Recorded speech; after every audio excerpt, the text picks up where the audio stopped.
occupation of Minnesota long ago stopped being a matter of immigration enforcement. It's a campaign of organized brutality against the people of our state. And today that campaign claimed another life. I've seen the videos from several angles, and it's sickening. But I have a strong statement here for our federal government. Minnesota's justice system will have the last word on this. It must have the last word. As I told the White House in no uncertain terms this morning, the federal government cannot be trusted to lead this investigation.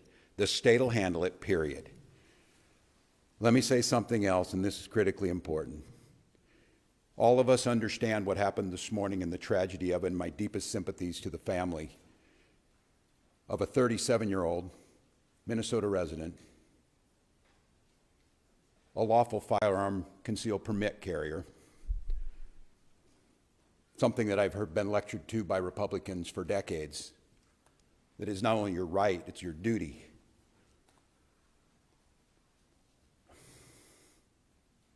We know that the potential to further inflame tensions is high, and to Minnesotans, there's a difference. We want calm and peace and normalcy back to our lives. They want chaos. We cannot and we will not give them what they want by meeting violence with violence. Minnesota and our local law enforcement, as you have seen, have done everything possible to de-escalate. Local media has reported extensively on the cooperation to de-escalate this situation. Donald Trump, I call on you once again, remove this force from Minnesota. They are sowing chaos and violence. We've seen deadly violence from federal agents again and again and again. But in contrast to that, on these frozen streets, what you witnessed yesterday was the best of Minnesotans, peacefully exercising their First Amendment rights. And I attended in the church basement hundreds of Minnesotans from all faiths packing care packages for families that have been ripped apart. Despite the horrific acts by this federal government, Minnesotans are standing up for the rule of law. They're protesting loudly and urgently, but peacefully. It must stay that way, Minnesota. Minnesotans are witnessing, and we're creating a log of evidence for the future prosecution of ICE agents and officials responsible for this. They're helping their neighbors, they're walking their kids to school, they're feeding families. I salute their courage and their restraint, and I call on all Americans to see the decency that this state is exhibiting and the horrific cruelty, unprofessional, absolute abomination that is passing for what these ICE agents are doing on our streets. They think they can provoke us into abandoning our values. Well, they're dead wrong. We'll keep the peace, we'll secure the justice with our neighbors, and we'll see this occupation ends. Minnesotans and Minnesota law enforcement that continuously is being denigrated by this administration will continue to be the adults in the room, the professionals in the room, the decent human beings in the room that will keep the peace. With this, I'd like to turn it over to Department of Public Safety Commissioner Bob Jacobson to update you on the situation as we know it.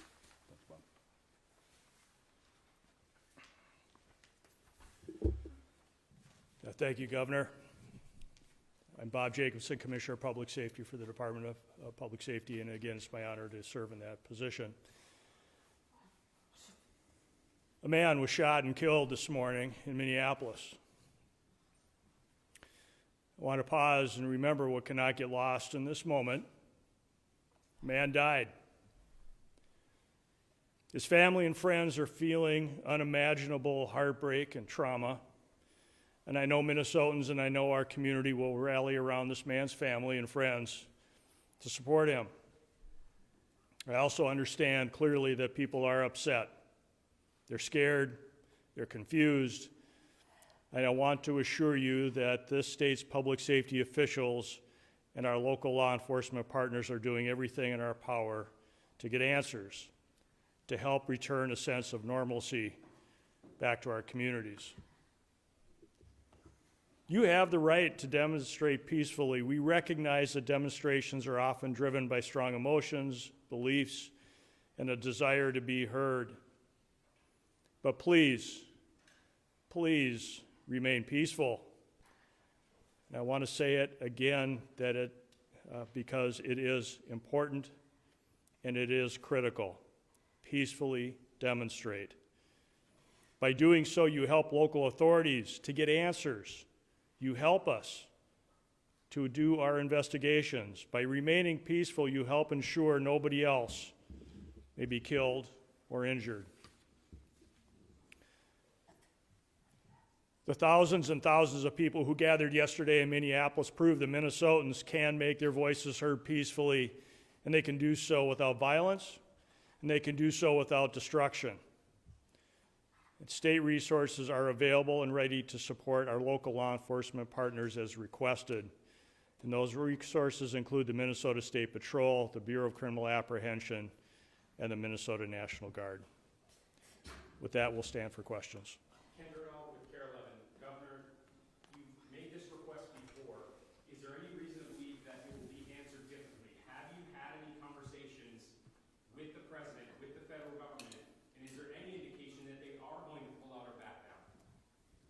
Well, I spoke twice this morning, shortly after I received the call of this shooting. I spoke with the President's Chief of Staff, and first request was to get her people out of there, to get these federal agents out of there. They were going to cause more chaos. And second call is, with no uncertain terms, that we will investigate this. We will not be stonewalled. What we've already seen, and you saw it this morning, before any investigation is done, you have the most powerful people in the federal government spinning stories and putting up pictures, and unrelated people who we don't know anything about, and a picture of a firearm to try and spin a narrative. And I ask Americans, this will end when enough Americans say this will end. Do I have any confidence Donald Trump will do the right thing? No, I don't have a lot of confidence Donald Trump will do the right thing. I do have a lot of confidence that the majority of the American people will do the right thing. And I think there cannot be very many people across this country looking right now, after all the reporting that's been done, after everything that's been said, under the pretense that they are here about immigration reform, and quit referring to these people as law enforcement. They are not law enforcement. We have law enforcement who do an incredible job. And to listen to Greg Bovino denigrate the work of our people who are out there cleaning up their mess, no, I don't have a lot of confidence that he himself will do it. But here's what I do have confidence in. There's a whole lot of Republicans, for whatever reason, cannot find their spine. But they might find the ability to know that they're not going to win another election as long as they live, unless they stand up for what's right, and stand up for the rule of law, and stand up for human decency, and that's the moment. So then, just a follow-up, because then if that is not the case, what are the people of Minnesota supposed to do who are in the middle right now? Because if they do Stonewall, and you're trying to investigate, is that forcing? Yeah, no, it's a good question. And look, I speaking to the people of Minnesota right now, I hear that scream from you, and I'll continue to plead and ask you for peace. And I know the answer is, you ask us for peace and we give it, and we get shot in the face on the streets coming out of a donut shop. We cannot give them what they want. I don't know how to say this in so many terms, to watch the madness that we've witnessed over this last week coming out of the White House and what it's doing here. My confidence is, and I say it to Minnesotans, as I've said, exercise your First Amendment rights, speak out, bear witness and document legally. But I understand the risk in that, and I understand the courage that it takes to have people out there doing this. Thank God we have video, because according to DHS, these 7 heroic guys took an onslaught of a battalion against them or something. It's nonsense, people. It is nonsense, and it's lies. So my confidence is this, Minnesotans. You know who you are, and you demonstrate it every single day, and we damn sure know who these people are. The American public knows, and this needs to be the event that says enough. Go ahead. No, I'm up front.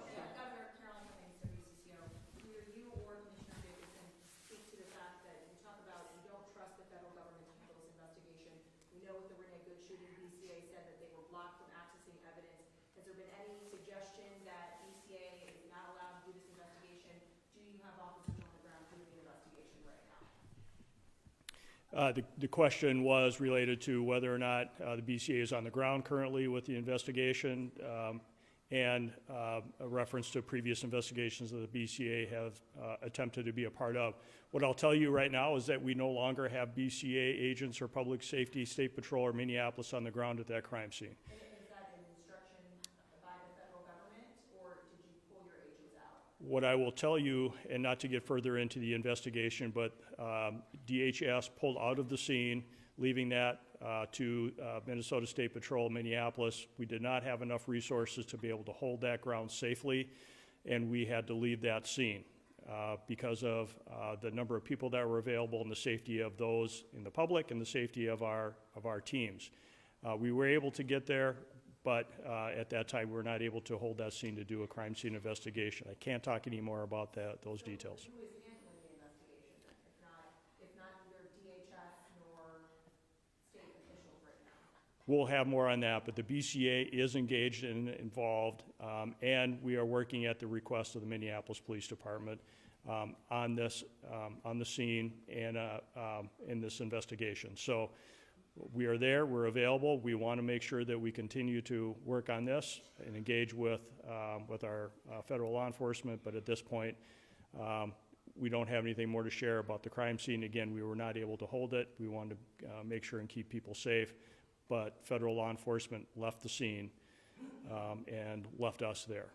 Governor Ernesto, with the New York Times, have you activated the National Guard? I noted that Sheriff Witt has requested for additional assistance. Can you tell us whether they're going to be playing a role in keeping? Yes, the answer is yes, we have, as we said last week, and we staged those troops. I'll have General Menke talk about where they're at, and again, use this as an opportunity to stress to Minnesotans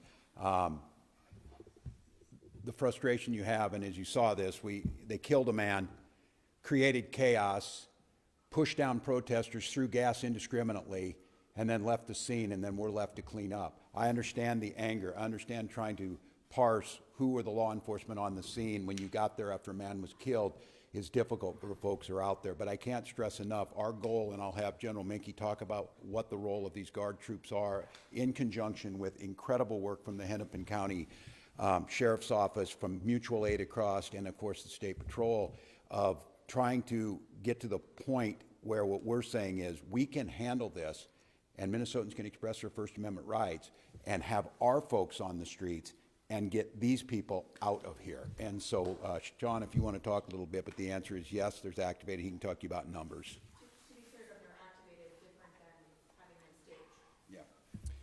Yeah. So the question is, what's the National Guard doing right now? So we have, we have been on state active duty for over a week.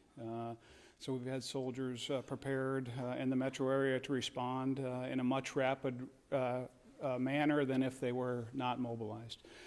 So we have a request from the Hennepin County Sheriff to support them, and that is to help them free up additional resources for other work that they need to do.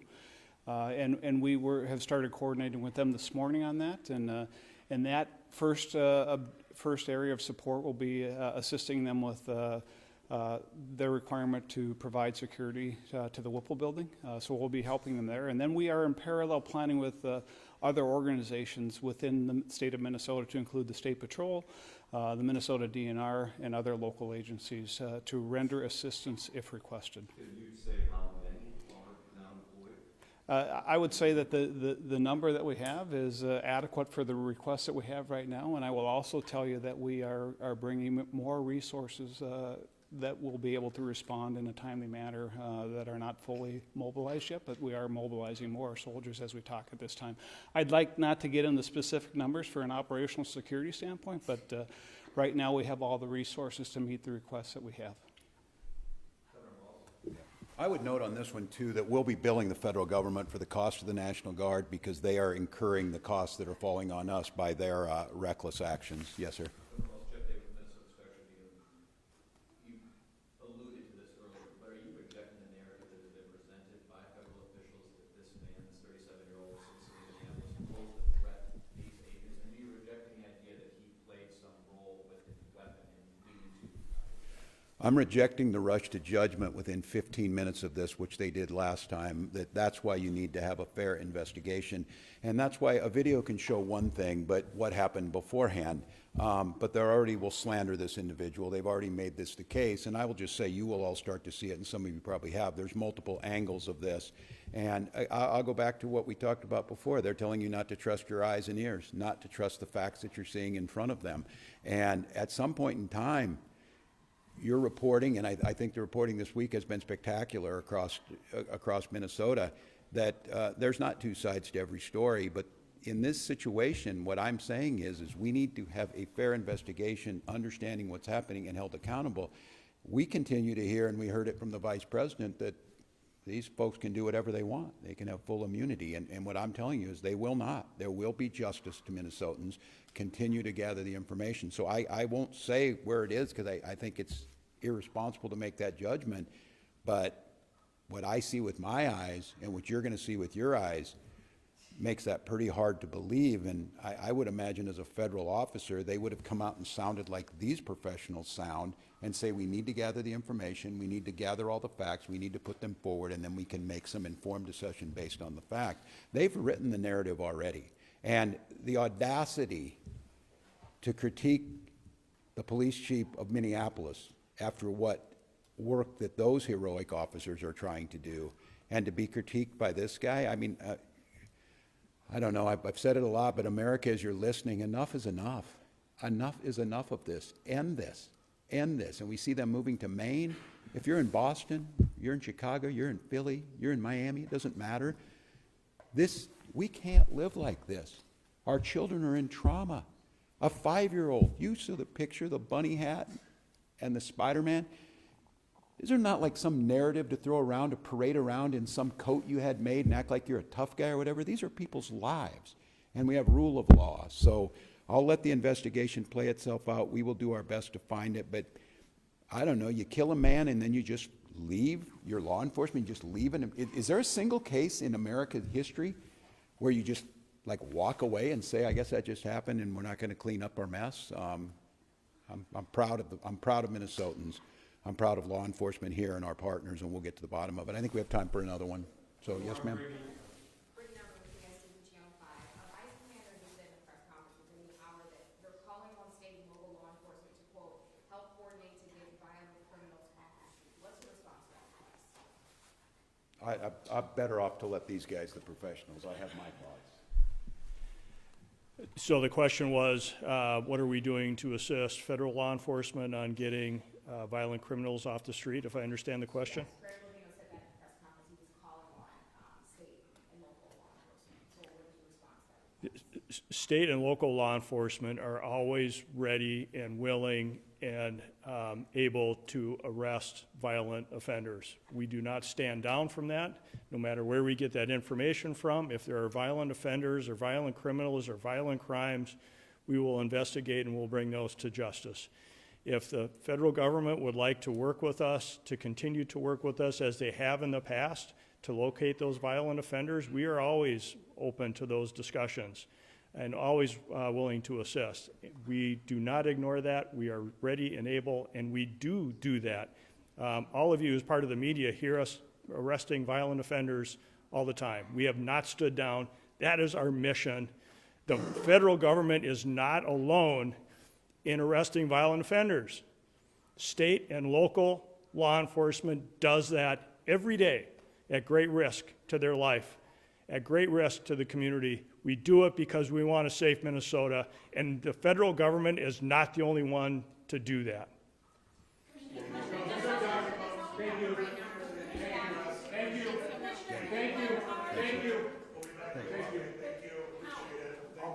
I'm here. I'm not going anywhere. But respectfully, I'm confused because Yep, I'll try and clear up the confusion. Commissioner Jacobson said that he said, you know, they were at the scene, then they had to leave the scene, they couldn't secure it. Correct. BCA tweets a half an hour ago, our agents and crime scene personnel attempted to access the location but were blocked by DHS. Correct. So, but that doesn't really align with what you said. No, it absolutely does.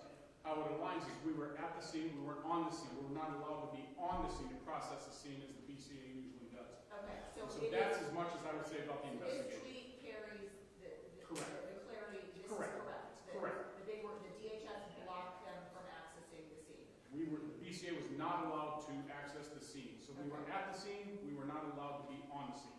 We're gonna In have order to to process. come out. Correct. Or we'll We'll have another presser and, today. correct. Okay. Hopefully an hour. In an hour? Said hopefully